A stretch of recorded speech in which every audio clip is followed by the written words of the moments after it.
সিরিজের প্রথম টি-20তে কাল মুখোমুখি হবে বাংলাদেশ ও শ্রীলঙ্কা। শ্রীলঙ্কার পাল্লেকেলেতে এখন অনুশীলন করছে বাংলাদেশ। সেখানে আছেন সহকর্মী আশিক সারোয়ার। আমরা সরাসরি যুক্ত হচ্ছি আশিকের সঙ্গে। আশিক, টি-20তে বাংলাদেশের একাদশ কেমন হতে পারে? দলের প্রত্যাশা কি? ধন্যবাদ টিপু।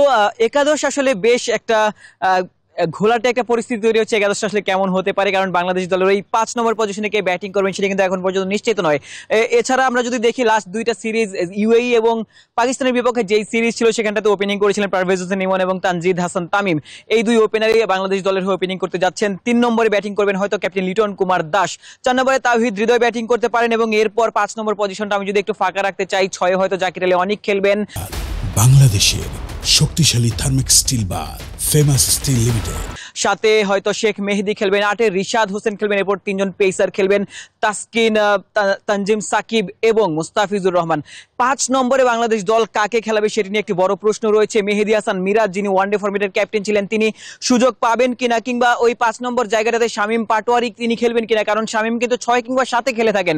সেখানটাতে জাকির আলী অনিক এবং শামীম হোসেন পাটোয়ারি তিনি আসলে তারা আসলে ফিনিশার ওটাতে প্লে করতে পারেন। এখন আসলে বলা যেতে পারে মিরাজকে খেলানো হবে কিনা সেটি কিন্তু লিটন কুমার দাসকেই সিদ্ধান্ত নিতে হবে এবং বাংলাদেশ দল হয়তো বা জয়ের জন্যই যাবে।